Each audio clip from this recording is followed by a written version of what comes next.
सर्वं यश्चाधितिष्ठति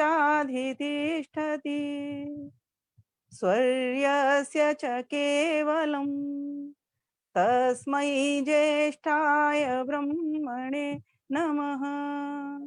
ॐ नमस्ते अस्तु आयते नमो अस्तु परायते नमस्ते प्राणतिष्ठत आसीनायो तते नमः आसीनायोत ते नमः।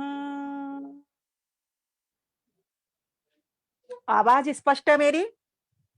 आवाज भी फोटो भी दोनों स्पष्ट है। ठीक है, धन्यवाद। केंद्रीय आर्य युवक परिषद के तत्वावधान में आयोजित 231वें वेबिनार में कार्यक्रम के कुशल संयोजक व सूत्रधार बड़े भैया आदरणीय श्रीमान अनिल आर्य जी, हापुड़ आर्य समाज से कार्यक्रम की मुख्य अतिथि श्रीमती वीना आर्या जी और अध्यक्षता पद को सुशोभित कर रही श्रीमती अलका अग्रवाल जी, सभी भद्र पुरुषों, वंदनीय मातृशक्ति एवं सभी न्यारे प्यारे भाइयों बहनों, बहुत सुंदर भजन चल रहे हैं। मैं तो भजनों में खो ही गई, एक से एक बढ़कर के भजन था। श्रीमान नरेंद्र आर्य जी का भजन जब मैं सुन रही थी, बचपन में इस गीत को हम गाया करते थे। जरा तो इतना बता दो भगवन, लगन ये कैसी लगा रहे हो। ऐसे भर जाता था आनंद में। शायद ये एकमात्र ऐसा भजन था जिसने हमें भीतर ही भीतर जागृत किया। हम सोचा करते वो ईश्वर कौन है, हम कौन हैं, हमारे जीवन का उद्देश्य क्या है, हम क्यों इस दुनिया के भीतर आए हैं। हमेशा हमारे मन में ये प्रश्न बचपन में ही कौंधा करते थे। ये संसार अपने आप बन गया या कोई बनाने वाला है? ऐसे बहुत सारे प्रश्न होते थे। कुछ शंकाओं के समाधान तुरंत मिल जाया करते थे विद्वानों के सानिध्य में, कुछ के अपने आप खोजा करते थे और कुछ के आज भी निरुत्तर हैं। आज भी हम खोज रहे हैं, लेकिन आज भी हमको पता नहीं चल पा रहे हैं।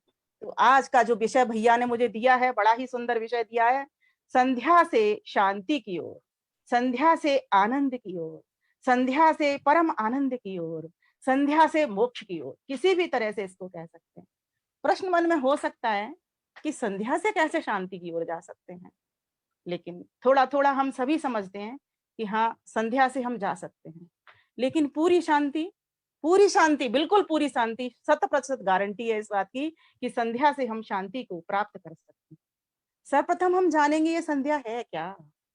सम्यक ध्यायन्ते यस्याम सा संध्या, जिस ईश्वर का सम्यक रूप से ध्यान करा दे, जो ईश्वर का सम्यक रूप से ध्यान करा दे, वह संध्या है। संध्या एक विधि है, एक पद्धति है जो जीवात्मा को परमात्मा से मिलाने वाली है। इससे शांति कैसे प्राप्त होगी, तो जानेंगे। इसका जो प्रथम मंत्र है संध्या का, आज मैं चाहती हूं कि हम क्रिया योग में भी उतरते जाएं।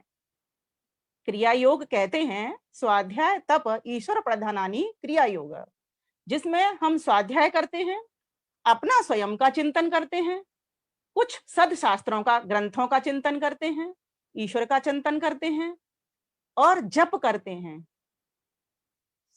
तप करते हैं, अर्थात तपस्या में जीवन बनाते हैं, तपस्वी जीवन बनाते हैं, और ईश्वर प्रधान अर्थात ईश्वर को समर्पण भाव से रहते हैं। ये हमारा क्रिया योग होता है। इन तीनों से ही हमको शांति की प्राप्ति हो सकती है, लेकिन कहीं ना कहीं हमारे स्वाध्याय में कमी है, कहीं ना कहीं हमारे तपस्या में कमी है, कहीं ना कहीं हमारे समर्पण में कमी हो जाती है, इसीलिए हमको वो आनंद प्राप्त नहीं हो पाता है। हो सकता है मेरा पहले जैसा स्वर नहीं लग रहा हो, क्योंकि 15 दिन से कोरोना से तो मैं भी चपेट में आ गई, मेरा पूरा परिवार आ गया, और सभी अब परमात्मा की कृपा से, और इस कार्यक्रम में आना था, हम सभी स्वस्थ हैं। और ये तो सभी को होना है, डरने की कोई चीज है ही नहीं और ना इसमें रोना है, मनोबल से ही हम खड़े होते हैं। दवा एक अपना अलग काम करती है, दुआ भी एक अलग काम करती है, लेकिन स्वयं का मनोबल भी बहुत बड़ा इसमें काम करता है। फिर भी आज मेरी ऊपर बड़ी कृपा की परमेश्वर ने, क्योंकि कल मेरी स्थिति थोड़ी सी गड़बड़ हुई, लेकिन आज मैं पुनः पूरी तरीके से ठीक हूं और मैं पूरा अपना प्रवचन दूंगी। तो मेरा कहने का भाव यहाँ पर यह है कि जब तक व्यक्ति को अपने लक्ष्य का पता नहीं चल जाएगा, जो विधि विधान को वो कर रहा है उसका सम्यक रूप से पता नहीं होगा, जिसका ध्यान किया जा रहा है उस वस्तु का पता नहीं होगा, तब तक वो ध्यान क्रिया में न तो उतर सकता और न ध्यान क्रिया का वो लाभ उठा सकता, और न ध्यान क्रिया से मिलने वाला जो लाभ शांति है, परम आनंद है, वो प्राप्त हो सकता। तो इसके लिए क्या करना होगा, हमें संध्या का जो प्रथम मंत्र है उसको समझना होगा। तो आइए मेरे साथ साथ बोलते जाएंगे। संध्या का समय भी हो रहा है, संध्या को क्रिया योग में उतारना भी जरूरी है, और साथ साथ प्रवचन के साथ साथ, हमेशा आप प्रवचन सुनते हैं, आज हम ध्यान में उतरते भी साथ साथ चलेंगे प्रवचन के साथ साथ, तो हमारी क्रिया भी होती जाएगी, तो दो लाभ एक साथ हमको मिलेंगे। और आगे से भी फिर हमें नित्य प्रति जब भी संध्या करेंगे, प्रातः और सायं, अर्थात सूर्य उदय होने से पहले और सूर्यास्त के बाद, दोनों ही समय हमको आनंद की प्राप्ति होगी। फिर हमारा पूरा जीवन भी वैसा ही, अर्थात पूरा दिन रात फिर हमारे सुंदर और शांति में बीतते चले जाएंगे। दुख आए हैं, कष्ट आए हैं, तूफान आए हैं, आंधी आए हैं, कभी स्थिर नहीं रहे, आए हैं चले गए हैं, आगे भी आएंगे, इसके लिए भी पहले से तैयार रहना है। लेकिन वो हमको प्रतीत ना हो, हमको सिर्फ सुख ही प्रतीत हो, ऐसी स्थिति में संध्या हमको पहुंचाने वाली है। तो आइए पाठ करते करते इसका आनंद लेते जाएंगे और भरते जाएंगे, इससे शांति कैसे प्राप्त होती है। सर्वप्रथम हम जानेंगे संध्या के 3 भाग। पहला भाग हमें बताता है कि मेरा स्वयं के प्रति क्या कर्तव्य है, दूसरा भाग बताता है मेरा समाज के प्रति क्या कर्तव्य है, तीसरा भाग बताता है मेरा ईश्वर के प्रति क्या कर्तव्य है, मेरा अपने प्रति क्या कर्तव्य है। मैं सोचता हूं मैं इस संसार में क्यों आया, मेरे जीवन जीने का उद्देश्य क्या है, मुझे इस परम पिता परमेश्वर ने इस मनुष्य के चोले में क्यों दिया, अर्थात क्यों बिठाया। क्या बाकी के पशु पक्षियों को आनंद नहीं प्राप्त होना चाहिए, ये मन में प्रश्न आता है।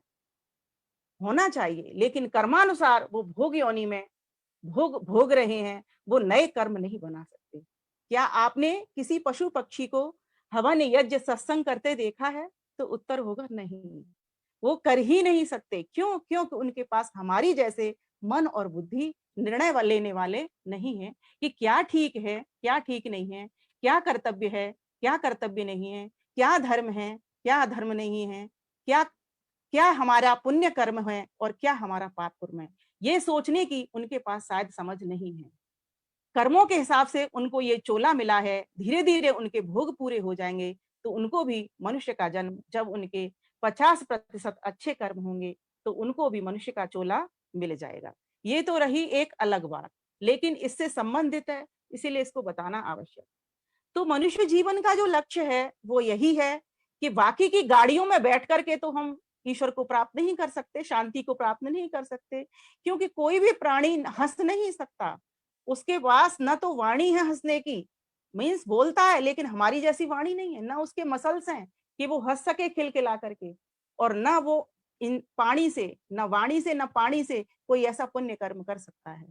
अपने परिवार तक ही वो सीमित रहता है। तो कहने का भाव यहाँ पर ये है, क्षम्यता, एक फोन आ गया था बीच में। तो मनुष्य जीवन का जो लक्ष्य है, मनुष्य का अपने प्रति जो कर्तव्य है, उसको समझने वाला सिर्फ मनुष्य ही है, इसीलिए मनुष्य ही शांति की ओर जा सकता है।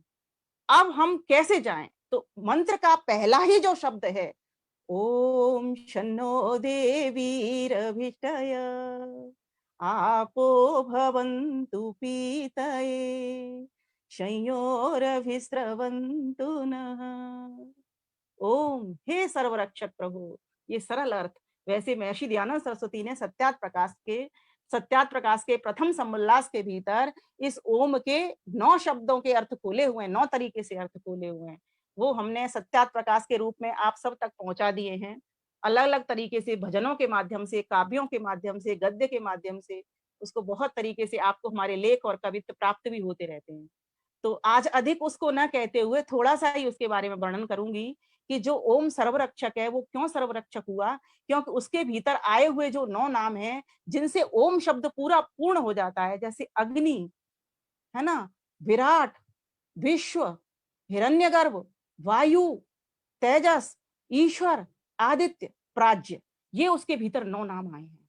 और क्या आप देख रहे हो, ये अग्नि, आदित्य, वायु, ये हमारे पृथ्वी पर, अंतरिक्ष में और द्युलोक में, इन तीनों में नहीं है, है ना? तो किसने थामा हुआ है? वही एक अग्नि परमेश्वर है जो सर्वज्ञ है, सबको प्रकाश दे रहा है। वही एक विराट परमेश्वर है, सारे संसार को प्रकाशित कर रहा है। विराजयति चराचर जगत, पूरे चराचर जगत को प्रकाशित कर रहा है। वही एक अग्नि परमेश्वर है जो ईश्वर है, सबका स्वामी है, अनंत ऐश्वर्य वाला है। सत्य ज्ञान बल क्रिया ये उसके ऐश्वर्य है। वही एक ईश्वर है जो कि प्राज्य है, सर्वज्ञ है, ज्ञानवान है, हम सबके भीतर भी ज्ञान भरने वाला है। वही एक ईश्वर है जो आदित्य है, अविनाशी है, उसका कभी नाश नहीं होता। तो हमारा जो लक्ष्य है वो किसको प्राप्त करना है? ऐसी सर्व सुरक्षा जिसके भीतर प्रतिष्ठित है, ऐसे सर्वरक्षक परमेश्वर को हमको प्राप्त करना है। ये हमारे जीवन का उद्देश्य है। जब व्यक्ति को ये समझ में आ जाएगी कि मेरा उद्देश्य ही शांति की प्राप्ति करना है, मेरा कोई और उद्देश्य ही नहीं है, तो संध्या से वो शांति की ओर ही जाएगा, तो उसके जीवन में भोर ही होगा, फिर कभी अंधकार नहीं होगा। हमारा विचार ही तो हमारी वाणी पे उतरता है और हमारी वाणी ही हमारे व्यवहार पर उतरती है। तो ये इसमें पहला शब्द क्या क्या? शम नो, शम नहा। कई लोगों को भ्रांति होती है शन्नो एक कोई देवी होती होगी, कोई देवी नहीं। शम शम कहते हैं कल्याणकारी, कल्याण को, शांति को, आनंद को। नह नह कहते हैं हमको, हे प्रभु हमको आनंद से भर दीजिए, शांति से भर दीजिए। पहला ही लक्ष्य यहाँ पर स्टार्ट कर दिया महर्षि दयानंद सरस्वती को। देखो कि उन्होंने हमें संध्या की पूरी पद्धति बनाई, उसमें हमारे लिए जो मंत्र दिया, हमारे लक्ष्य का मंत्र दे दिया। शम नो देवी, हे दिव्य गुणों से युक्त।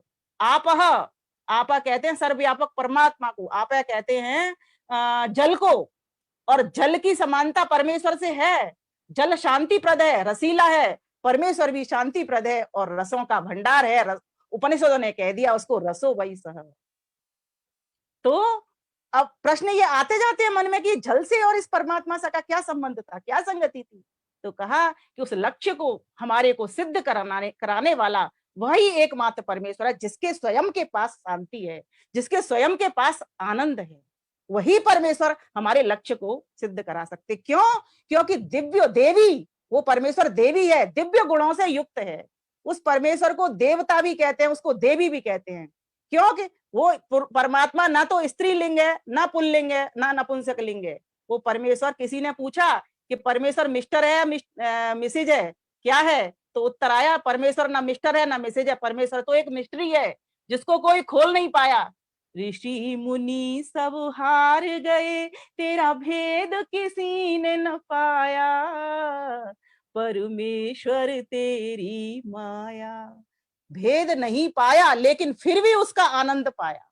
ये उसने हमको स्वतंत्रता दी हुई है कि हम उसके आनंद को प्राप्त कर सकते हैं, हम भोगों को भी भोग सकते हैं और अपवर्ग की भी प्राप्ति कर सकते हैं।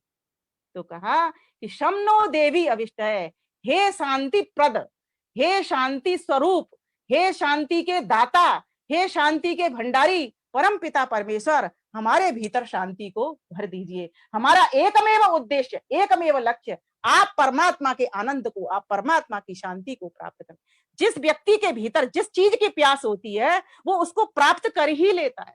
जल की प्यास होती है तो जल प्राप्त करते हैं ना, पानी पीते हैं ना। भोजन की प्यास होती है तो भोजन खाना खाते हैं ना।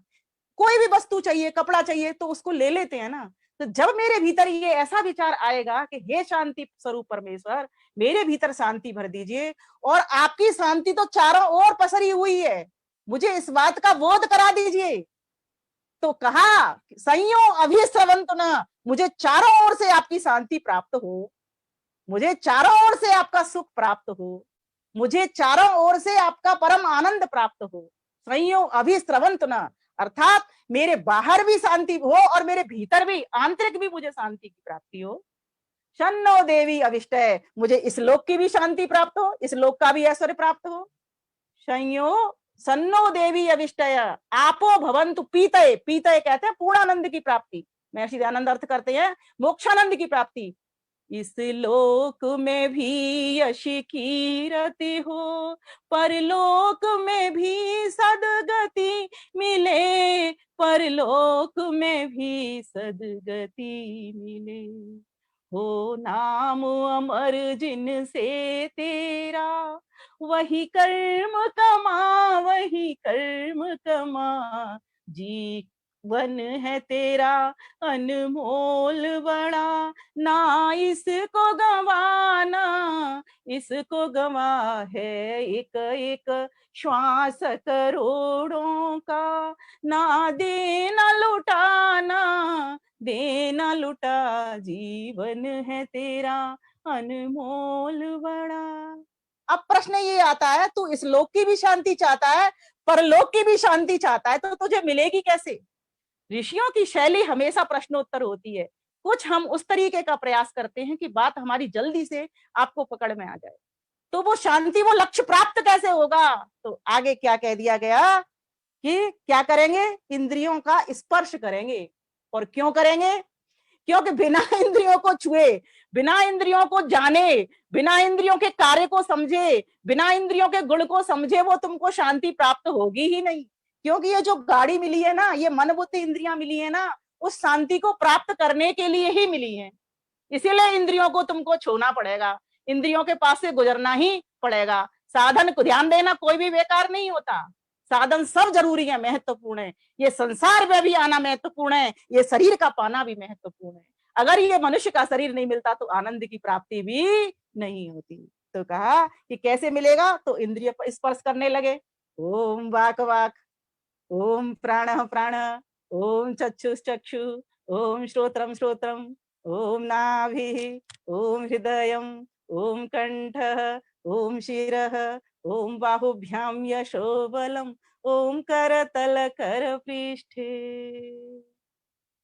तो अब इनको क्यों छुआ? तो कहा कि हे सर्वरक्षक प्रभु, ओम से सारे मंत्र जुड़े हुए, ओम वाक वाक, वाक वाक। और 2 बार कहने का क्या मतलब है? मेरे पास जो वाणी है वो मेरी वाणी स्पष्ट उच्चारण करे, स्वस्थ हो, बिल्कुल साफ साफ बोले, एकदम सुंदर सुंदर मधुरता के साथ बोले, सबल हो, पहली बात। और दूसरी बात, मेरी वाणी का जो व्यवहार है, जो क्रिया है, वो क्रिया सबके साथ अच्छी हो, सच्ची हो, मीठी हो, प्यारी हो, हितकर हो, उपदेशक हो, किसी को लाभ दिलाने वाली हो, किसी का भला करने वाली हो। इस दुनिया के बाजार में है सौदा एक यही कमाई का, सौदा एक यही कमाई का। मत कर तू किसी के साथ बुरा, कर सबसे भला कर, सबसे भला, जीवन है तेरा अनमोल बड़ा, मत इसको गवा, मत इसको गवा, है एक एक श्वास करोड़ों का, ना देना लुटाना, देना लुटा, है एक एक श्वास। तो इन इंद्रियों से, जैसे मैं वाणी के लिए कह रही हूँ, सभी अंगों के ऊपर आप लगाते जाएंगे, नहीं तो सारा समय इस एक मंत्र में हो जाएगा। आंखों के लिए भी, मेरी आंखों में दिव्यता हो, और मेरी आंखें अच्छा देखने वाली भी हो, ऐसा ना हो कि मुझे रास्ता ही नहीं दिखाई दे। और दूसरा, दिव्यता को देखने वाली हो, पवित्र हो, शुभता को देखने वाली हो। हम बचपन में एक गीत गाया करते थे, मुझे बचपन की चीजें बहुत याद रहती हैं। तूने खूब रचा भगवान खिलौना माटी का, आंख दई दर्शन करने को, कान दिए सुन ज्ञान खिलौना माटी का। ये जो इंद्रियां मिली है, किस लिए मिली है? ये लक्ष्य को सिद्ध कराने के लिए मिली है, ये शांति को दिलाने के लिए मिली है। ये संध्या हमको बता रही है। आज क्या हो गया संध्या का? हम 15 मिनट के लिए बैठते हैं, औपचारिक, मात्र फॉर्मेलिटी, बस संध्या करें, ओम सन्नो देवी रविष्टय, ओम वाक वाक, ओम प्राण प्राण। अरे ये तो आपका ध्यान ऐसा टिकाती है कि 1 घंटे का पता नहीं चलता। अर्थ सहित करिए ना। देवी स्वरूप ईश्वर पूर्ण अभीष्ट कीजे, यह नीर हो सुधा में कल्याण दान दीजे। इस तरह करिए ना, कितना आनंद आता है संध्या को करने में। ये हमको शांति की ओर ले जाती है। फिर क्या कहा कि इन स्पर्श करने के बाद में, अब आपने स्पर्श तो कर लिया, लेकिन आपने मांझा नहीं उनको, इंद्रियों को। अर्थात आपने जान तो लिया इस बात को कि इंद्रियों का क्या काम है, और हमारी इंद्रियां कैसी हों। लेकिन आपने रगड़ रगड़ की नहीं तो चमक आएगी कैसे इंद्रियों में। किसी बर्तन को मांजते हैं, रगड़ के मांजते हैं, तभी तो चमक आती है। आपने जान लिया ये बर्तन है और खाना खाने के काम आता है, ये कटोरी है, ये गिलास है, मात्र जानने से तो कुछ होगा नहीं ना। संध्या तो हमको ज्ञान के साथ साथ कर्म में भी उतारती है, और कर्म के साथ साथ जब ज्ञान और कर्म दोनों जुड़ जाते हैं तो हमें भक्ति स्वतः पैदा होना शुरू हो जाता है। तो भक्ति में ही तो आनंद है। और वो भक्ति कब पैदा होगी, जब ज्ञान होगा शुद्ध, और शुद्ध ज्ञान हमारा क्रिया में उतरेगा। फिर हमने क्या कहा, ओम भू पुनातु शिरसी, ओम भुव पुनातु नेत्रयो, ओम सह पुनातु कंठे, ओम मह पुनातु हृदय, ओम जन पुनातु नाभ्याम, ओम तपः पुनातु पादयो, ओम सत्यम पुनातु पुनः शिरसी।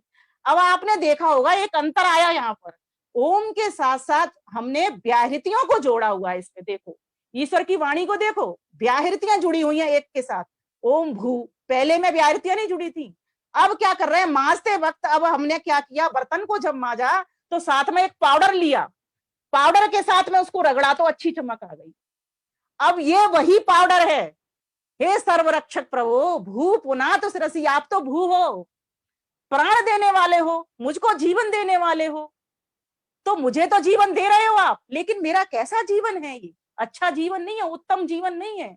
क्या मैं परिवार के, समाज के, राष्ट्र के हित विचरती हूँ इस शरीर से? तो बोध होगा ना अंदर, तो आप ईश्वर से शुद्ध जीवन, उत्तम जीवन मांगोगे, और मांगते के साथ ईश्वर आपकी बात को सुनेंगे, क्योंकि परमेश्वर हर शिव संकल्प को पूर्ण करते हैं। तब आप कहोगे प्राणों के प्राण पुनातु शिरसी, सबसे पहले तो मेरे सिर को पवित्र कर दीजिए, क्योंकि पूरे शरीर का संचालन कहां से होता है, हमारे मस्तिष्क से होता है। जब जिस व्यक्ति का मस्तिष्क स्वस्थ है, वही व्यक्ति की इंद्रियां भी स्वस्थ होकर के विचरण करती हैं, स्वस्थ जगह पर पहुंचती हैं और मंजिल पर पहुंच सकती हैं। जब गाड़ी चलाने वाला जो ड्राइवर है वही ठीक नहीं होगा तो गाड़ी तो गड्ढे में गिरेगी ना। तो यहाँ पर ये कह दिया भू पुनातु, हर एक के साथ देखिए, भू पुनातु शिरसी, भुवः पुनातु नेत्रयो। हे प्रभु, हे दुखनाशक प्रभु, दुखों को दूर करने वाले प्रभु, पुनातु नेत्रयो, मेरी आंखों में क्या कर दिए, दिव्यता भर दीजिए। क्योंकि व्यक्ति जब इन आंखों से किसी में दोष देखता है, सामने वाले व्यक्ति में, तो उस दुख का भागी बनता है, दुख को प्राप्त करता है। तो ईश्वर से प्रार्थना कर रहा है, परमात्मा मैं सुख से भर जाऊं, शांति से भर जाऊं, आनंद से भर जाऊं। ये संध्या कहती है हमको। इसीलिए संध्या को करना बहुत जरूरी है, और सोच समझ के करना जरूरी है, चिंतन करके करना बहुत जरूरी है। क्योंकि ध्यान का तो मतलब ही क्या, योग दर्शन क्या कहता है, प्रत्यय एकतानता ध्यानम। ध्यान में निरंतर उस विचार का लगे रहना है जो हमको परमेश्वर से जोड़ने वाला है। परमेश्वर को यही विचार तो जोड़ेगा कि हे प्रभु, मैं ऐसा हूं और मुझे ऐसा बना दीजिए कि मैं आपके गुण कर्म स्वभाव को भर लूं, और इन गुण कर्म स्वभावों को आप तक ही, अपने तक ही सीमित न रखूं, इनको आगे आगे प्रचारित प्रसारित कर दूं। ये संध्या, और जो व्यक्ति ध्यान देना जितना अधिक प्रचारित प्रसारित करता है अपना जीवन बनाते हुए, बिना बनाए जीवन नहीं ध्यान देना। जिस जिस व्यक्ति ने बिना जीवन बनाए अगर किसी को विद्या दी या कोई भी चीज दी, कैसा भी वो व्यक्ति है, चाहे धनवान है, चाहे बलवान है, चाहे ज्ञानवान है, वो व्यक्ति सफल नहीं हुआ, और ना उसका प्रचार प्रसार होकर के वो चीज आगे बढ़ती है, वो सिमट जाती है भाई। इसीलिए परमेश्वर से इन मंत्रों के माध्यम से कह रहे हैं, प्रभु मुझे शांति दो। उसके लिए इंद्रियों को छुआ, फिर इंद्रियों को रगड़ा, और इंद्रियों को किस पाउडर से रगड़ा, भू भुवः स्वः, ऐसी महान व्याहृतियों से रगड़ा जिसमें कि कभी कोई निर्भ्रांति होगी ही नहीं, कोई भ्रांति होगी नहीं, निर्भ्रांत ज्ञान होगा हमेशा। ईश्वर का ज्ञान निर्भ्रांत है, कोई भ्रांति उसमें नहीं, कोई भ्रम उसमें नहीं। पूर्ण प्रकाश से आप आलोकित हो जाओगे। जब पूर्ण प्रकाश से आलोकित हो जाओगे तभी तो उस ईश्वर को, निराकार ईश्वर का आप दर्शन कर पाओगे। साकार वस्तुओं का तो इन इंद्रियों से कर लेते हैं हम, क्योंकि ये विषयगत चीजें हैं, ये दिख रही हैं, इनको सुन रहे हैं, जान रहे हैं, समझ रहे हैं, देख रहे हैं, है ना। लेकिन वो जो ईश्वर जो कभी देखा नहीं, जो कभी सुना नहीं, कभी जाना नहीं, सिर्फ मात्र एक शब्द प्रमाण से जाना है या थोड़ा थोड़ा अनुमान से जाना है, उसको कैसे जानेंगे? उसको इसी तरीके से जानेंगे कि उस ईश्वर के गुण कर्म स्वभावों जैसे अपने गुण कर्म स्वभाव जनक बनाते बनाते जानते जाएंगे, करते जाएंगे, और उसके आनंद को प्राप्त करते जाएंगे। तो कहा स्व पुनातु कंठे, इसी तरीके से आप लगा लेना पूरे इंद्रियों के, माजते माजते भू भुव स्व म जन तप, ये आ जाएंगे। अब इन मार्जन मंत्रों के साथ साथ क्या कहा कि फिर प्राणायाम मंत्र भी बना दिए, क्योंकि व्यक्ति ध्यान कर रहा है तो अपने मानसिक स्तर पर, अपनी इंद्रियों के स्तर पर तो वो स्वस्थ हो रहा है, लेकिन क्या वो अपने प्राणों को स्वस्थ कर पा रहा है? क्योंकि ध्यान देना, मन जब ही वश में होता है जब प्राण हमारे वश में होते हैं। तो प्राणायाम इसके लिए कर दिया गया। तो प्राणायाम के लिए क्या करते हैं हम लोग? ओम भूहू, लंबा गहरा श्वास भरते हैं, है ना, छोड़ते हैं, बाहर निकालते हैं, छोड़ते हैं, बाहर निकालते हैं। इस प्रकार से कम हम 3 प्राणायाम और अधिक से अधिक 21 प्राणायाम हम करते हैं, व्याहृतियों के साथ करते हैं। ओम भू, ओम भुव, ओम सह, ओम मह, ओम जनः, ओम तप, ओम सत्यम। अब इनके अर्थ समझते जाइए तो आप विश्व ब्रह्मांड में घूम जाओगे कि संसार के भीतर आपको वही ईश्वर दिख रहा है। वो प्राणों का प्राण, चारों ओर विचरण उसका हो रहा है। वह वो दुख नाशक, दुखों को दूर करने वाला है। जब वो दुखों के दूर करने वाला है और मैं उसकी उपस्थिति में उपस्थित हूँ, मैं उसकी गोद में बैठा हुआ हूं, तो दुख मेरे पास कहाँ है? दुख आए और चले गए, कोरोना आया और चला गया, वो मेरे क्या क्या चिपटेगा जब मैं तो ईश्वर की गोद में हूँ। जिस ईश्वर को कोई क्लेश नहीं चिपटता, उसकी गोद में बैठा हूं, तो वो तो मेरा आवरण हो गया ना। जब आवरण, प्रहलाद का आवरण ईश्वर हो गया, तो क्या कर लिया होलिका ने? कुछ नहीं कर लिया उसका। तो ये कोरोना भी तो एक होलिका ही है इसी तरीके की। ये जितने भी जम्स है, बैक्टीरिया है, ये आधे से ज्यादा इनके रोग हमारे मानसिक रोगी होने के कारण प्राप्त होते हैं, भय के कारण प्राप्त होते हैं। और प्राप्त तो हो भी जाए, अगर आपको भय नहीं है, निर्भय और निश्चिंत हो, तो आप दवाइयां कर रहे हो और अपने मनोबल के द्वारा आप खड़े हो जाते हो। तो कहने का भाव यहाँ पर है कि ईश्वर का ध्यान करने वाला व्यक्ति जो साधक होता है, वो ईश्वर का भक्त है। और ध्यान देना, उसको भक्त तो वर्ण करता है ईश्वर को, फिर जब भक्त जान करके ईश्वर भी उसका वर्ण कर लेते हैं, इतना आनंद देते हैं उसको, इतनी खुशियां देते हैं कि किसी भी परिस्थिति में, स्थिति में वो विचलित नहीं होता, डामाडोल नहीं होता। तो इस प्रकार से इन व्याहृतियों के अर्थों को जानते हुए, इन पर चिंतन मनन करते हुए उसको देखो, वो प्राणों का प्राण चारों तरफ विचर रहा है, वो जीवन का प्रदाता, सबको जीवन दे रहा है। मैं क्यों रो रहा हूँ? वही, उसी ने तो मुझको सांसें दी हैं, वही तो मेरे दुखों को दूर करने वाला है। भू स्व, वही तो सुख स्वरूप है। महा, वही तो एक महान है। हम सब जीवात्माएं तो अल्पज्ञ हैं, बहुत कम जानने समझने वाली हैं। हमको नहीं पता हमारे भाग्य में अच्छा कितना है, कितना नहीं है, हम नहीं जानते, लेकिन वो ईश्वर हमको जानता है, और वह ईश्वर हमारे साथ वही करता है जो हमारे लिए अच्छा होता है। भू स्व महा जनः, उसी ने तो हमको बनाया है, वही तो हमारा जनक है, वही तो हमारा एक केंद्र बंधु है। इस प्रकार से आप ध्यान करते जाओ और ईश्वर के अगोचर रूप में, अगम्य रूप में आप विचरण करते चले जाओ। सब जगह पर, कोई जगह उससे खाली नहीं, एक रस होकर के पूर्ण आनंद के साथ में वो भरा हुआ है। कहीं से प्राप्त कर लो। इसीलिए अब आगे के जो मंत्र देखोगे, अघमर्षण मंत्र की शुरुआत हो जाती है। अघमर्षण, अघ माने कहते हैं पाप, मर्षण माने मसल देना, पापों को मसल देना। अब समझ नहीं आती, ये अघमर्षण मंत्र कहते हैं इसको, पापों को मसल देना। अरे भाई, जब हमारे पाप मसल जाएंगे तो दुख क्यों आएगा? हमारे पाप ही कर्म तो नहीं हमसे छूटते, इसीलिए तो हमको दुख की प्राप्ति होती है। तो ये जो मंत्र है, ये सिखाता है कि ना तो तुम्हारी वस्तु कोई, उस सबका मालिक वही है, सृष्टि का रचाने वाले वही है, पालन करने वाला वही है, संहार करने वाला वही है, कर्मों का फल देने वाला वही है, और तुम्हें वेद का ज्ञान देने वाला वही है, शक्ति देने वाला वही है, भक्ति देने वाला वही है, बुद्धि देने वाला वही है, और ये पूरा मानव का यंत्र देने वाला भी वही एक करता है। वो इतना महान है। जैसी सृष्टि उसने पहले बनाई, ओमृतंच सत्यंचा तपसोध्य जायते, रीत और सत्य से उसने इस सृष्टि को रचा दिया है। उसने ज्ञान और क्रिया दोनों का सम्मिश्रण करके उसने इस सारे संसार को रचाया है। ज्ञान अर्थात उसने ईक्षण किया कि मेरे जीव आत्माएं जो है, जो मेरी जन्म जन्मांतर की साथी हैं, वो बेहोश पड़ी हुई हैं। ऐसे बेहोश होने का तो कोई मतलब नहीं बनता। इनको क्यों ना मन बुद्धि इंद्रियां दे दिया जाए, जिससे ये भी मेरा आनंद भी प्राप्त कर ले और भोगों को भी भोग ले, इस संसार का भी सुख ले लें और मेरा भी सुख ये प्राप्त कर ले। कितना बड़ा उसने परोपकार किया। जब ये भावना मेरे भीतर घर कर जाएगी तो मेरे भीतर विनम्रता का गुण आ जाएगा, और उस महान परमेश्वर को मैं चारों ओर उसकी दात के द्वारा प्रकटा हुआ देखूंगी कि हर वस्तु उसी की, हर चीज में वही चमक रहा। सूरज देखो तो वो उसी की ज्योति, चंद्रमा देखो तो उसी का बल। देखिए ना, मंत्र कह रहे हैं, ये बता रहे हैं हमको। प्राणायाम किया, अघमर्षण किया, अघमर्षण में यही तो कहा, रीत और सत्य से उसने जगत बना दिया इस संसार। ऋत और सत से इस संसार को बना दिया, जैसी सृष्टि उसने पहले बनाई वैसी उसने आज बना दी। और वह कैसा है? वो अविनाशी परमेश्वर, उसका कभी भी नाश नहीं होता।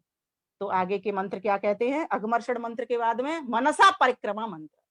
अब आप ये देखिए कि जब हमने इतना जान लिया, उसको छू भी लिया हमने, है ना, अपनी इंद्रियों को माज करके, और उसके सामने भी हम बैठ गए।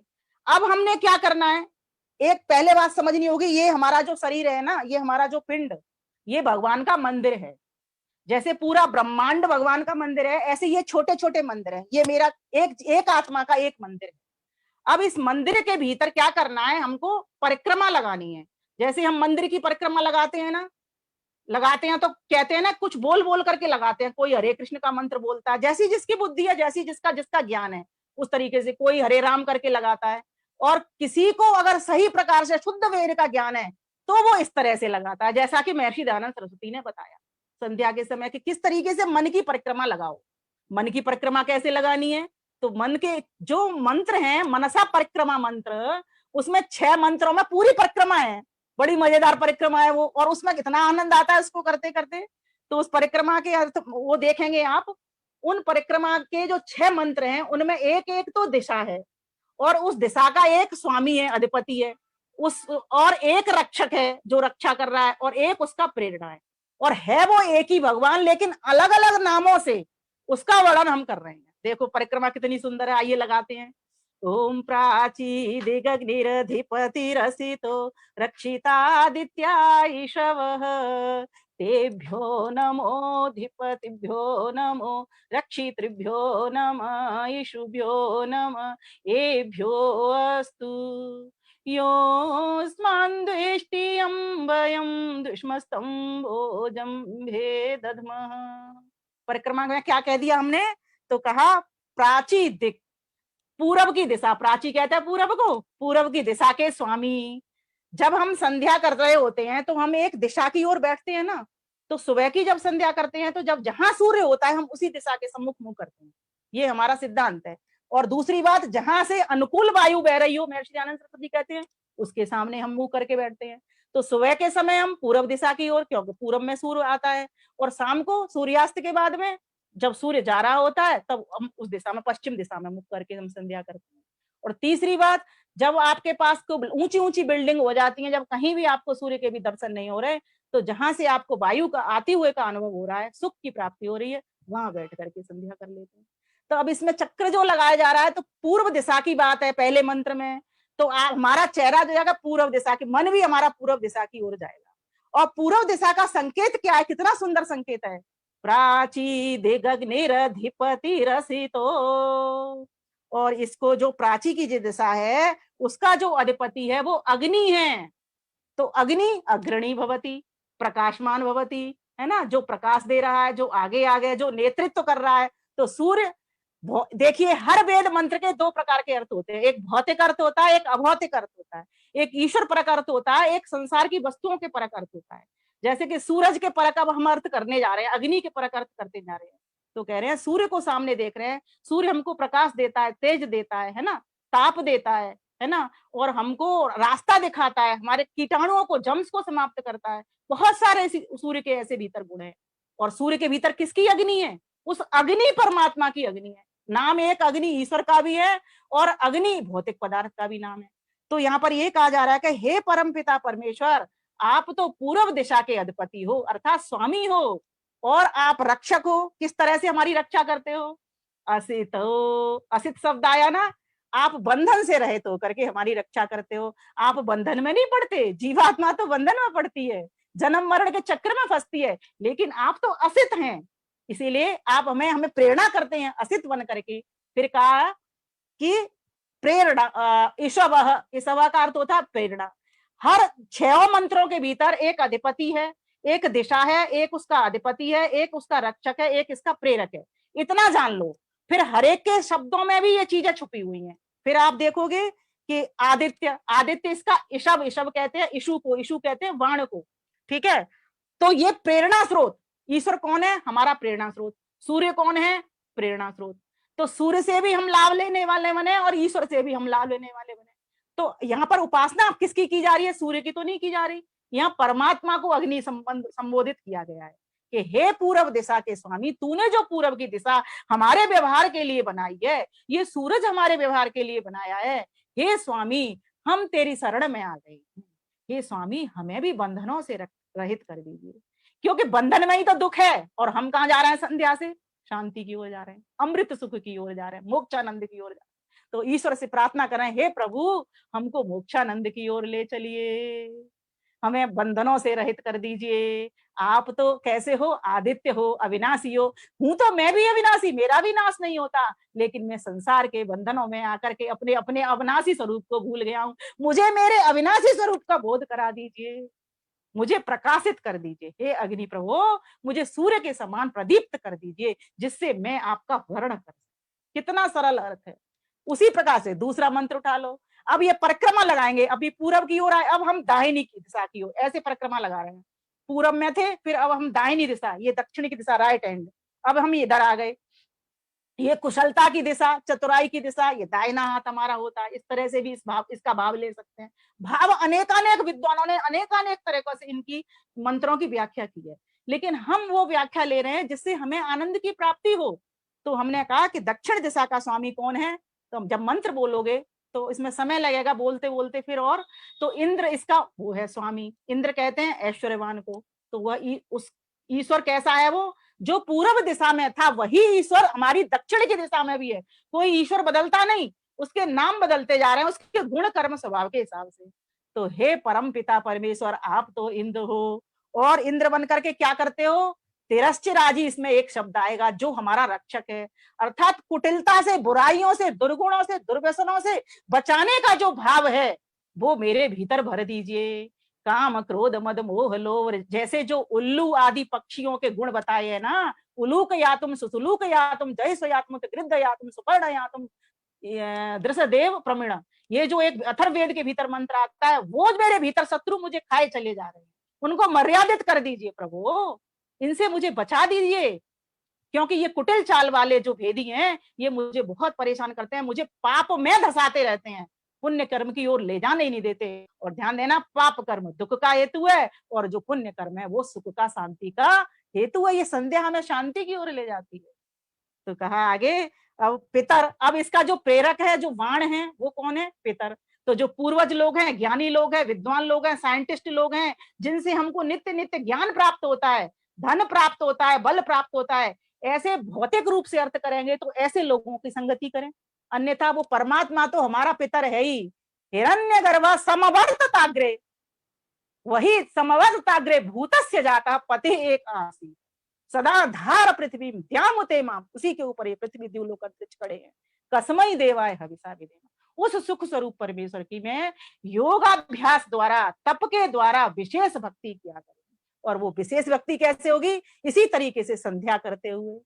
तो आगे देखो महर्षि दयानंद ने, मैं इतना बार बार नतमस्तक होती हूँ महर्षि दयानंद को, किस तरीके से उन्होंने संगति लगा लगा करके, और सारे वेद के मंत्र नहीं है, वेदानुकूल जो ग्रंथ हैं वहां से ले ले करके कि एक परिक्रमा के रूप में हमको क्रमशः प्रकरण दे दिया कि व्यक्ति का मन टिका रहे, और किस किस तरीके से टिका रहे। तो कहा कि हे दक्षिण दिशा के स्वामी इंद्र परम पिता परमेश्वर, आप कैसे हो? आप तिरश्चिराजी अर्थात कुटिल भावों से मुझको बचाने वाले, मेरी रक्षा करने वाले हो, और मेरे पितर हो, मेरे पूर्वज हो। हे प्रभु, मैं आपकी आज्ञानुकूल चलने वाला बन जाऊं, और अपने ये जो भीतर छुपे हुए शत्रु हैं इनका नाश कर दूं। हे प्रभु, मुझे पाप कर्म से पृथक कर दीजिए। अब प्रतीचि की ओर बढ़िए आप। अब परिक्रमा चल रही है, पूर्व से कहाँ गए? दक्षिण में आ गए। अब प्रतीचि पश्चिम में आ गए। परिक्रमा ऐसी ही तो होगी, यूं इस तरह। ये परिक्रमा एक, प्रतीचि पश्चिम की दिशा है। अब प्रतीचि का जो स्वामी है वो कौन है? जब आप मंत्र बोलोगे प्रतीचि दिग्वरुणो, है ना, बोलते हो ना, तो वरुण इसका स्वामी है। वरुण का क्या क्या काम होता है? वो हमको अगर हम बुरा कर्म करते हैं, गलत काम करते हैं, तो हमारे पीठ पर डंडा मारता है वो। अर्थात हम छुपके भी कोई काम करेंगे ना, पीछे से भी वो देख रहा है वरुण बन करके। ध्यान देना, कोई व्यक्ति सोचे ना कि मैं किसी के सामने काम कर रहा हूं तो मुझे देख रहे हैं लोग, नहीं। आप लोगों से बच सकते हो, लोगों की नजर से, लेकिन उस ईश्वर की नजर से, उस ईश्वर के डंडे से नहीं बच सकते। तो वो वरुण परमात्मा, जिसका के नाम, मुख्य नाम ओम है, वही तो वरुण बन करके आपकी पीछे की दिशा में बैठा हुआ है। जो पूर्व की दिशा में प्राची था, वही दक्षिण की दिशा में दक्षिणा बन गया, इंद्र बन गया, और वही वरुण बन करके आपके पीछे की दिशा में चला गया। तो जाता नहीं है, वो स्थित है। इन नामों के द्वारा हम परिक्रमा कर रहे हैं उसकी बस। जैसे एक परिक्रमा मंदिर की करते हैं ना, तो कहीं चित्र छपे होते हैं, तो इधर को भी नमस्ते कर दी, इधर को भी कर दी, इधर को भी कर दी। अब हम क्या कर रहे हैं, दिशाओं के अनुसार परमेश्वर को देख रहे हैं कि ईश्वर तो कण कण में व्याप्त है, हर दिशा में है, कोई दिशा ऐसी नहीं जिसमें वो ना हो। तो प्रतीचि में वो वर्ण बन करके वो परमेश्वर बैठा हुआ है। तो और वो क्या करता है, वो हमारी किससे रक्षा करता है, प्रदाकु सर्प आदि जो है उनसे हमारी भौतिक शरीरों की रक्षा करता है, और जो कुटिल भाव है उनसे हमारे आंतरिक शरीर की अर्थात हमारे सूक्ष्म शरीर की रक्षा करता है। फिर कहा और वो किस तरीके से हमारा बाण बना हुआ है, तो अन्न के द्वारा वो हमारी प्रेरणा हमको कर रहा है। पृथ्वी के अन्न जिस प्रकार से सबके प्राण बनते हैं, उसी प्रकार से वो भी परमेश्वर हमारा प्राणों का प्राण बना हुआ है। इस प्रकार से वो हमारी रक्षा। ध्यान देना, कभी उसको ये सोच लो कि उसने हमें दुख दे दिया हमारे गलत कर्मों के कारण, तो उसको दोष देने लग जाओ, उसको दोष मत देना। वही फिर इसीलिए देखो यहाँ पर शब्द कौन सा जोड़ा है, अन्नम। वो ही तो हमारा प्राण है, उसी से तो हमको ज्ञान की प्राप्ति हो रही है, उसी से हमारा शरीर बन रहा है, उसी से तो ये सारे रस संचार हो रहे हैं। कौन कर रहा है, इस इतनी सुंदर फैक्ट्री का निर्माण कर रहा है, और इसके भीतर कौन चला रहा है इस रस को, इसको रक्त को, मांस को, मज्जा को, मेद को, धातुओं को कौन बना रहा है, कौन चला रहा है। तो मन के भीतर उस परम पिता परमेश्वर कोई एक ऐसी शक्ति है, क्योंकि हम अगर चाहें ना कि रक्त बना ले, हम रक्त नहीं बना सकते, कितने भी रंग मिला मिला के कोशिश कर ले, लेकिन रक्त नहीं बना सकते। हम कोई भी ऐसा पार्ट जैसा ईश्वर ने बनाया ऐसा नहीं बना सकते। रोबोट हमने खड़े कर लिए, लेकिन ऐसा मनुष्य जैसा चोला हमसे नहीं बन सकता। तो कोई तो शक्ति है जो इस काम को कर रही है। तो कहा कि उस शक्ति को प्राप्त करने के लिए हम उसको देख रहे हैं। पहले पूर्व में देखा, दक्षिण में देखा, पश्चिम में वर्ण बन करके देख लिया, और अब हम आ गए उत्तर में। देखो परिक्रमा ऐसे चल रही है। उदीची, हे उत्तर दिशा के स्वामी, आप कौन हो? ओम उदीची दिक सोमो, आप सोम हो, आप शीतल हो, सौम्यता से भरने वाले हो। व्यक्ति क्या करता है, ध्यान उपासना तो करता है, लेकिन सौम्यता की ओर ध्यान नहीं देता। उसके व्यवहार में यम नियम नहीं होते। जिस व्यक्ति के जीवन में सौम्यता नहीं होती, विनम्रता नहीं होता, शीतलता नहीं होती, वो व्यक्ति व्यक्ति नहीं है, फिर वो पशु पक्षियों की तरह ही है। क्रोधी होगा, हिंसक होगा, अन्यायी होगा, अत्याचारी होगा, भड़काऊ होगा। तो हमें कैसा बनना है, उस ईश्वर से मिलन करने जा रहे हैं, तो ईश्वर के गुण, सोम गुण को हमको धारण करना होगा। तो कहा उत्तर दिशा का स्वामी कौन है, वो सोम है, वही स्वजो है, वही हमारे अंदर हमारे जो शत्रु हैं उनको निकालने वाला है, और अपने आप से हमको मिलाने वाला है। वही अशनी है, वही विद्युत है। जैसे विद्युत में करंट होता है ना, वही हम सभी के जीवनों को चलाने वाले विद्युत की भांति हमारे भीतर प्रतिष्ठित बैठा हुआ है। ऐसे परम पिता परमेश्वर को जो पूर्व में भी है, दक्षिण में भी है, पश्चिम में भी है, और उत्तर में भी है, और सिर्फ इन चार दिशाओं में नहीं है, आगे कह दिया ध्रुवा, नीचे की दिशा में भी वो स्थिर होकर के बैठा हुआ है। और क्या बन के बैठा है, विष्णु बन करके बैठा हुआ है। विष्णु का अर्थ होता है व्यापक। वो परमेश्वर, आप कई बार लोग भूल कर जाते हैं कि मैं इस दिशा से गलत काम कर लूं, इस दिशा में कोई नहीं देख रहा। ध्यान देना, वो जब दो व्यक्ति किसी की चुगली निंदा करते हैं, तो वेद कहता है वो तीसरा पंच बन करके परमात्मा उनकी सबकी निंदा चुगली को सुन रहा होता है। तो ध्यान देना, वो ईश्वर जो चारों दिशाओं में आपको दिखा, वो नीचे भी बैठा है, विष्णु बन करके बैठा है, वो व्यापक परमात्मा है। वो कोई एक स्थान पर नहीं है, वो सर्वदेशी है। तो कहा और वो कैसा है, कलमास ग्रीवो, और जो काली ग्रीवा वाले लोग होते हैं उनसे छुट्टी दिलाने वाले होते हैं, और जो काली कलुषताएं हमारे मन की होती हैं उनसे भी छुट्टी करा करके हमारी रक्षा करने वाला होता है। और वही विरुद्ध, अर्थात विरुद्ध कहते हैं वृक्ष को। जैसे वृक्ष हमको छायादार फल देता है, छाया भी देता है, अपनी शरण भी देता है, वैसे ही वो परमपिता परमेश्वर भी हमारा प्रेरणा स्रोत बना हुआ है। हम भी किसी को छाया देने वाले बने, फल देने वाले बने, किसी का भला करने वाले बने, किसी को शीतलता प्रदान करने वाले बने, किसी को हम परेशान करने वाले न बने। और विरुद्ध महान पुरुष भी होते हैं, विद्वान लोग भी होते हैं, माता भी होती है, पिता भी होती है, आचार्य भी होते हैं, गुरुजन भी होते हैं, ये सभी विरुद्ध होते हैं। तो इस प्रकार से हम भौतिक लोगों के संपर्क में, ऐसे विद्वान लोगों के संपर्क में भी रहे, उनकी संगति में रहे, उनसे लाभ उठाने वाले बने। और वो परमपिता परमेश्वर है जिसके इतने सारे नाम आ रहे हैं, ध्रुवा अर्थात विष्णु भी वो परमात्मा है, ऐसे परमेश्वर की भी संगति करने वाले बने, और उसको नीचे की ओर भी देखें। ऐसा नहीं है कि चारों दिशाओं में तो वो नीचे नहीं है, वो ध्रुवा अर्थात ध्रुवा दिशा, नीचे की दिशा में भी वो विष्णु बन करके बैठा हुआ है, निर्देश कर रहा है, हमको देख रहा है। फिर कहा कि अब नीचे की में तो आपने देख लिया, ऊपर भी तो बैठा है वो हमारे, ऐसा तो नहीं है कि 5 दिशाओं में ही हो, छठी दिशा ऊपर भी तो बैठा हुआ है, तो ऊर्ध्वा बन करके वहां पर बैठा हुआ है, उसी का नाम बृहस्पति। उस बृहस्पति देव की उपासना हम करने वाले बन जाएं। जब व्यक्ति के भीतर इतने सारे गुण आ जाएंगे, अग्नि वाला गुण आ जाएगा, इंद्र वाला गुण आ जाएगा, वरुण वाला न्यायकारी गुण आ जाएगा, सोम वाला सोमता वाला गुण आ जाएगा, विष्णु वाला व्यापक वाला गुण आ जाएगा, अर्थात विस्तृत सोच। व्यापक का यहाँ पर हम व्यापक नहीं हो सकते, हम एक देशी जीवात्मा, लेकिन विस्तृत सोच हमारी बन जाएगी। हम विस्तार करना सीख जाएंगे, किसी काम का अगर कोई काम हाथ में, उसका विस्तार करना सीख जाएंगे, किसी को कुछ देना है उसका विस्तार करना बन जाएंगे, कोई भी चीज ले सकते हैं यहाँ पर उठा करके। तो कहा कि जब इतने सारे गुण आ जाएंगे, तो कहा बृहस्पति, वो जो ऊपर की दिशा का जो परमेश्वर बृहस्पति है, बृहस्पति का अर्थ होता है ब्रह्मांड का पति, अर्थात सारे संसार का पालन करने हारा परमेश्वर, जिसने सारे संसार को बना करके सबका पालन भी कर रहा है, ऐसा परमेश्वर जिसकी शरण हमको आज प्राप्त हो रही है, मैं उसकी उपस्थिति में उपस्थित हो गया हूँ, उसका साक्षात्कार करना चाहता हूँ, उसकी शांति को, परम आनंद को प्राप्त करना चाहता हूँ। ऐसे उस ऊपर से देखने वाले परमपिता परमेश्वर को, जो हम सबके ऊपर है, ध्यान देना, कोई चौथे सातवें आसमान पर नहीं है, इस तरह इशारा करने का मतलब, जो हम सबके ऊपर है, सब परे आकाश, शुक्रम अकायम, ऐसे परमपिता परमेश्वर की गोद में हम सुरक्षित बैठे हुए हैं। तो इस प्रकार से, और वो कैसा है, शुद्ध शुद्ध स्वरूप है। हे परमपिता परमेश्वर, मैं भी अपने शुद्ध स्वरूप को अनुभव करने वाला बन जाऊं। योग दर्शन कहता है तदा दृष्टु स्वरूप अवस्थानम, हे प्रभु मुझे मेरे अपने स्वरूप के भी दर्शन करा दीजिए और अपने भी दर्शन करा दीजिए। मैं आपकी शरण में आ गया हूँ, मैं अपने शुद्ध स्वभाव को समझ गया हूँ कि मैं शुद्ध था, लेकिन इस संसार में आकर के मैं अपनी शुद्धता को भूल गया था। इसीलिए परमपिता परमेश्वर, ये अविद्या जनित जितने भी रोग हैं, क्षुद्र हैं, इन रोगों से मेरी छुट्टी करा दीजिए, तो मैं भी महान बन जाऊंगा, और महान बनकर आप महान परमात्मा को मैं प्राप्त कर लूंगा। और इसका जो प्रेरणा बताई गई, इसमें वर्षम शब्द आया है, वर्षम जल कहते हैं, वर्षा जल को कहते हैं, और भौतिक अर्थ में वर्षा जल लेंगे, और वैसे परोपकारी महात्मा रूप में भी ले सकते हैं इसका, विद्वानों के लिए, कि विद्वान क्या करते हैं, विद्वानों की जब संगति कहते हैं तो हमारे लिए सुख की वर्षा करते हैं, अर्थात हमको ज्ञान देते हैं जिससे हमको सुख की प्राप्ति होती है। और ईश्वर के लिए अगर इसका प्रेरणा स्रोत के रूप में लेते हैं, तो ईश्वर हमारे चारों ओर से हम सबके ऊपर सुख की दृष्टि कर ही रहा है, ऐसा हमको अनुभव होना शुरू हो जाता है। तो ये परिक्रमा हमने लगाई, पूर्व से लेकर के इस तरह से, और नीचे से और ऊपर तक, तो प्राची से लेकर के हमने ऊर्ध्वा तक ये पूरी परिक्रमा लगा ली।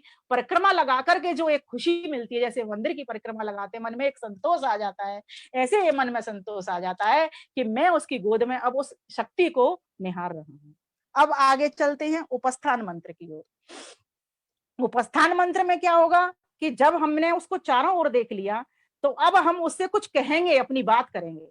जैसे पहले किसी को देखते हैं, देखने के बाद उससे चैट करते हैं, वार्ता करते हैं, अब हम ईश्वर से वार्ता कर रहे हैं। ईश्वर से क्या वार्ता कर रहे हैं, हे प्रभु, ओम उद्वयम तमसस्परि स्व पश्यन्त उत्तरम देवम देवत्रा देवम देवत्रा, इस तरह से वो मंत्र बोलते हैं ना। तो इसमें क्या कहा गया, उद्वयम, हे परमपिता परमेश्वर, हम सब क्या करें, तमसस परे, आप कैसे हो, अंधकार से परे हो, तमस से परे हो, हमको भी इस अंधकार से परे कर दीजिए, इस अविद्या से परे कर दीजिए। अब मैंने आपको देख लिया है, निहार लिया है, अर्थात मैं अब अविद्या से दूर होना चाहता हूं। हे परमपिता परमेश्वर, देवम देवत्रा, आप तो दिव्य गुणों के धनी हो, अर्थात देवताओं के भी देवता हो, आप तो महान देवता हो।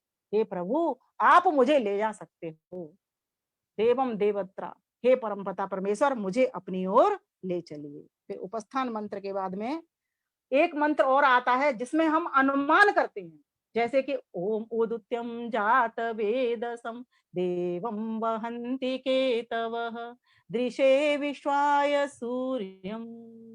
हे परमपिता परमेश्वर, निश्चय से उत्कृष्ट ये पूरा संसार पताका रूप है। जैसे पताकाएं जब लगी होती हैं तो किसी राष्ट्र का बोध होता है ना, ऐसे ही इन पताकाओं से हे परमपिता परमेश्वर मुझे तेरा बोध हो रहा है। ये सूरज, चंद्र, सागर, नदियां, पहाड़, पर्वत, नाले, कुएं, बावड़ी, इन सबको देख देख करके हे प्रभु मैं तेरा दर्शन कर रहा हूं कि कोई तो शक्ति है जो इस सारे संसार को बना रही है, और किसके लिए बना रही है, हम जीवों के सुख के लिए बना रही है। तो एक शांति का एहसास होता है ना, कोई हमको कोई सामान दे दे, माल दे दे, है ना, और हमको पता लगे हमारे लिए है, तो हमको आनंद होता है ना, शांति होती है ना। तो ये संध्या हमको शांति की ओर ले जाती है। बताओ कितनी बड़ी बात है ये। तो ये मंत्रों को देखो, स्वामी दयानंद का कलेक्शन देखो कि किस तरीके से उन्होंने हमारे ऊपर उपकार किया, कि हमारे लिए इस तरह की संध्या पद्धति बना करके वो लेकर के आए, कि जो वास्तव में ईश्वर का ध्यान टिकाने वाली है। अब आगे का देखिए, फिर क्या कहा इसमें, जब हमने ये अनुमान कर लिया कि कोई शक्ति है जिसके कारण ये सारा संसार बना हुआ है, और ये ध्वजा रूप है, पताका रूप है, अर्थात उसका पता बताने के लिए ये पताकाएं हैं। इसको और सरल अर्थ में इस तरह से समझ लो, ये पताकाएं हैं, ये जो झंडे हैं, ये जो ध्वजाएं हैं, वो ईश्वर का पता बताने के लिए हैं कि कोई शक्ति है। तो वो शक्ति क्या है? अब आगे का मंत्र सुनिए, ओम चित्रम देवानाम उदगादनीकम। वो शक्ति चित्र है। एक चित्र तो हम उसको कहते हैं जो कला होती है, और एक चित्र ईश्वर का नाम है।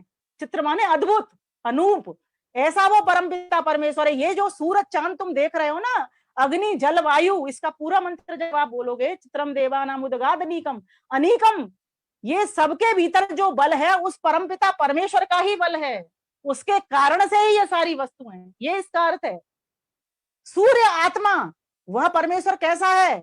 वह आत्मा है, अर्थात आधार है। यहाँ पर आत्मा का अर्थ लेंगे ईश्वर के लिए, आधार है वह परमेश्वर। जितने भी ये जो ग्रह उपग्रह आप देख रहे हो, सारी संसार की वस्तुएं देख रहे हो, जो उसका रॉ मटेरियल है वो देख रहे हो आप, अपनी बनाई कृति नहीं, उसकी बनाई हुई कृति को देख रहे हो। वो सारा की सारी वस्तुओं का जो बल है वो परमपिता परमेश्वर है, वही विचित्र है, वही चित्र है। अब ये चित्र नाम पुरुषों के भी होते हैं, चित्रवीर, चित्रवीर, और चित्रकला भी होती है ना, और चित्र ईश्वर का भी नाम होता है। एक शब्द कई सारी चीजों को पता लगा देता है। तो ये सारा संसार का जो चित्र बना हुआ है, ये जो मैप है, नक्शा है, पूरा जो ब्रह्मांड है ना, वो हमारे पिंड में स्थित होकर के बैठ गया है। यथा पिंडे तथा ब्रह्मांडे, यथा ब्रह्मांडे तथा पिंड।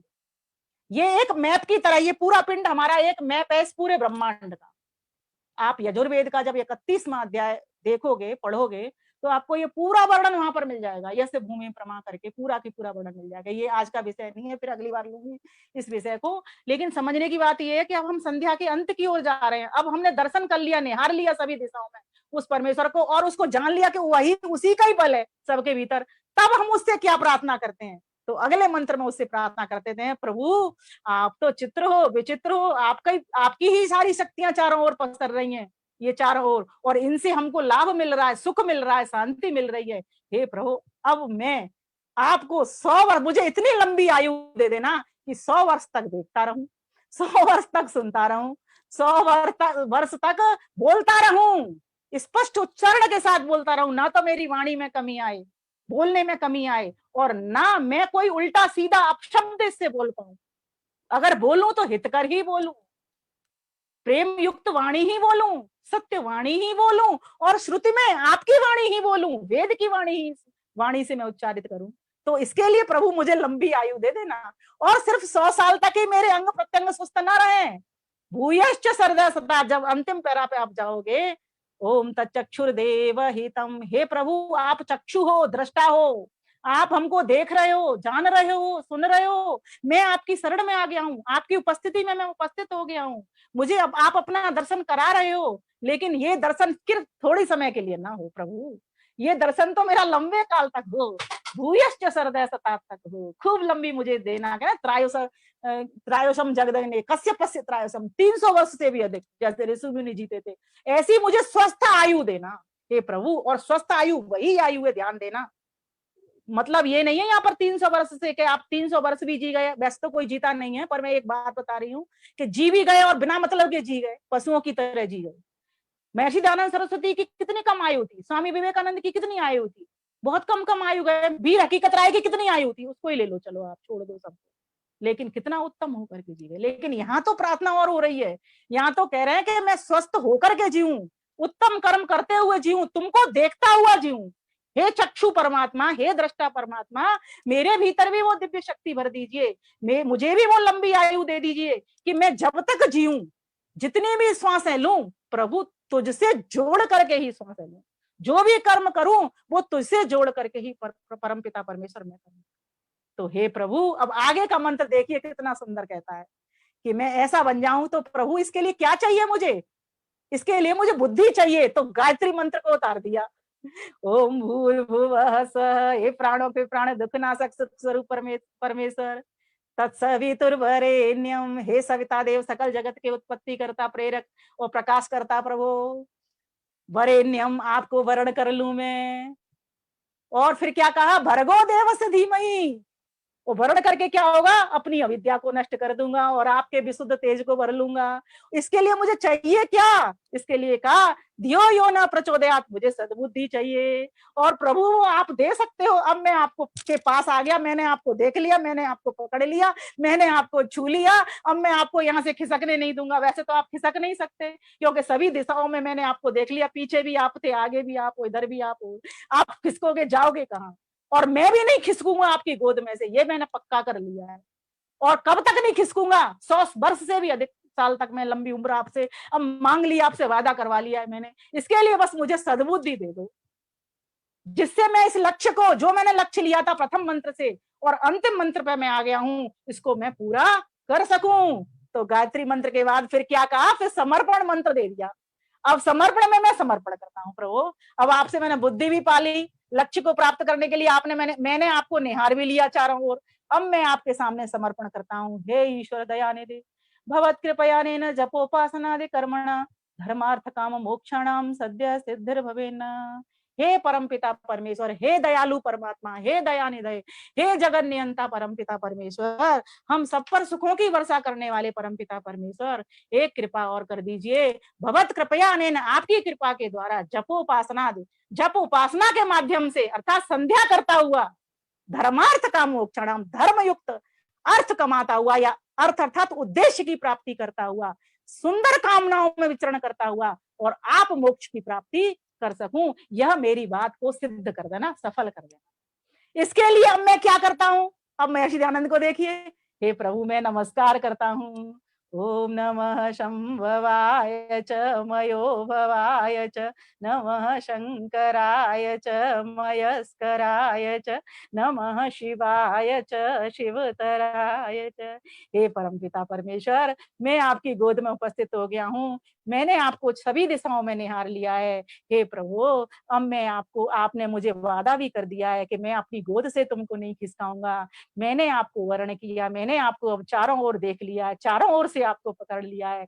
और मैं चाहता हूँ ये चारों ओर की शांति मेरे दोनों ओर बहे, इधर भी बहे और पीछे की ओर भी बहे।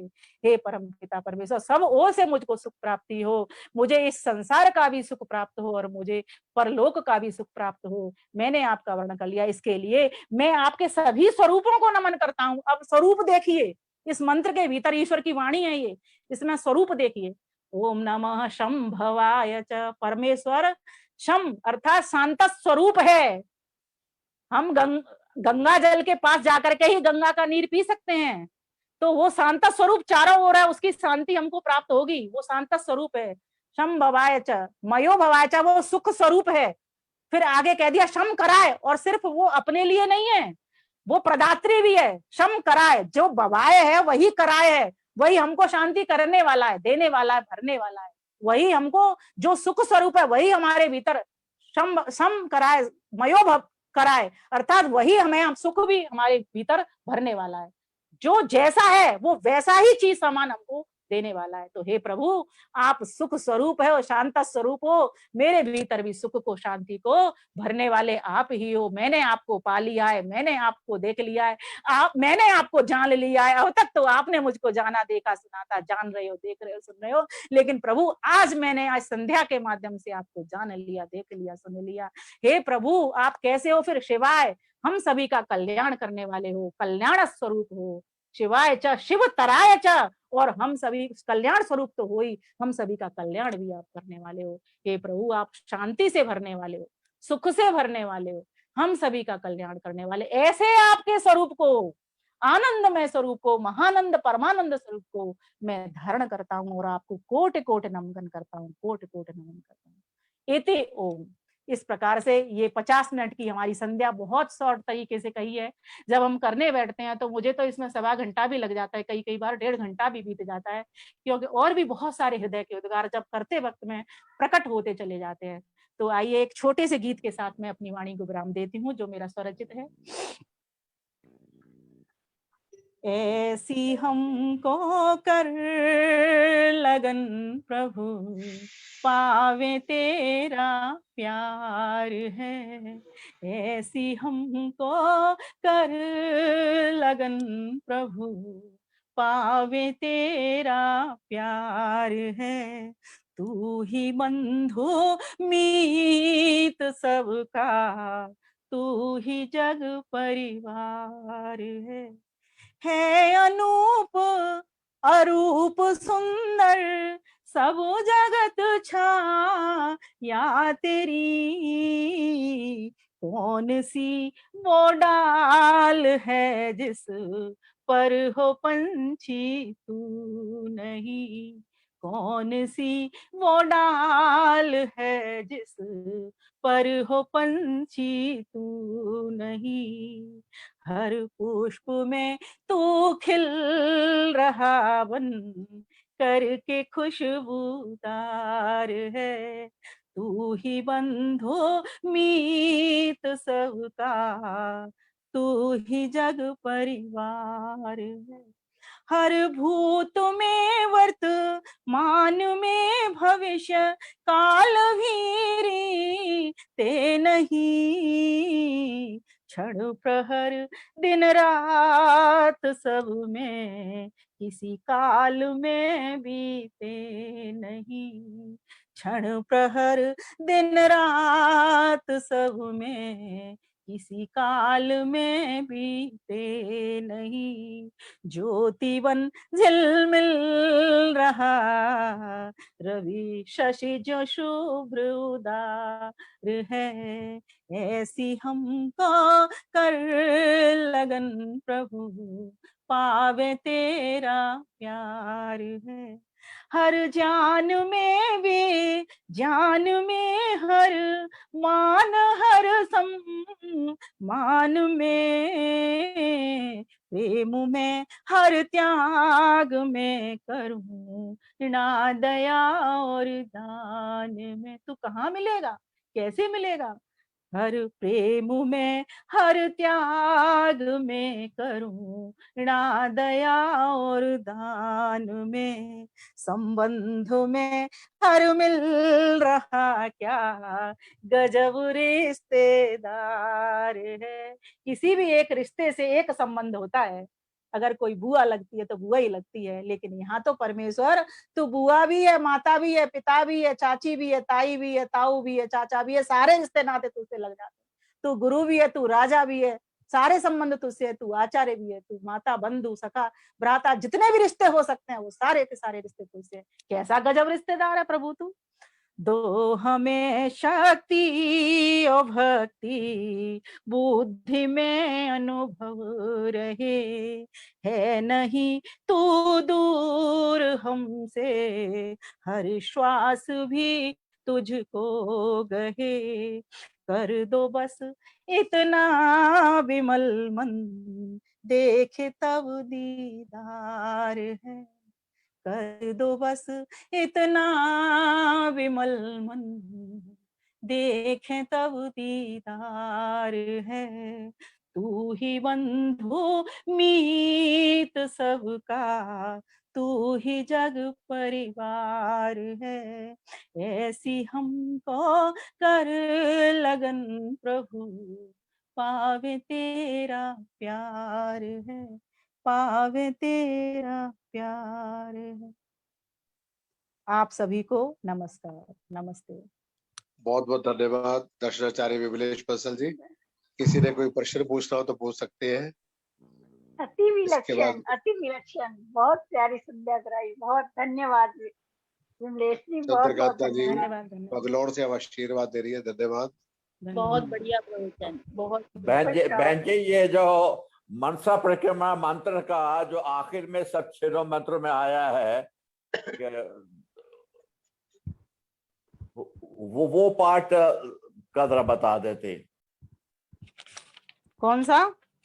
मनसा परिक्रमा के मंत्र में सब में लास्ट में जो आया ना, ऊर्ध्वा, ऊर्ध्वा, हाँ हाँ, नहीं ऊपर की दिशा। हर एक मंत्र, नहीं हर दिशा, हर मंत्र के लास्ट में जो आया है ना, योस्मान द्वेष्टि यम वयम दुष्मस्तंभो जम्बे धर्मा। इसके बारे में थोड़ा हाँ, बता दो। इसमें ये है कि जो कोई हमसे द्वेष करता है या जिससे हम द्वेष करते हैं प्रभु, अगर वो हमसे नहीं सटलता वो व्यक्ति, तो हम आपकी दाढ़ में रखते हैं, आपके न्याय पर छोड़ देते हैं। जैसे कि अगर कोई व्यक्ति हमारी समाज को नुकसान पहुंचाता है, हमारे राष्ट्र को नुकसान पहुंचाता है, तो हम उसको बख्शेंगे नहीं। लेकिन जब हमसे नहीं ऐसा हो पा रहा है, तो प्रभु अब तेरी दाढ़ में छोड़ देते हैं, अभी तेरे न्याय पर छोड़ देते हैं। अब तू ही कृपा करेगा, क्योंकि हमने पूरी कोशिश करके देख ली, पूरा पुरुषार्थ हमने कर लिया दुष्ट व्यक्तियों को, आतंकवादियों को हटाने का। अब हमसे नहीं हो पा रहा, हम राजा के पास भी गए, वहां भी हमने अपनी अनुवाद करी। प्रभु अब तू ही बुद्धि देना, अब तू ही उनको दंडित करना, ऐसे समाज के शत्रुओं को, ऐसे राष्ट्र के शत्रुओं को, ऐसे लोगों को प्रभु तेरे न्याय पर, तेरी दाढ़ में रख देते। ये इसका अर्थ है। बहुत सुंदर, बहुत बहुत धन्यवाद। सभी को जीवन में ग्रहण करना चाहिए। मैं आदरणीय विमलेश बंसल जी का बहुत बहुत धन्यवाद करता हूँ।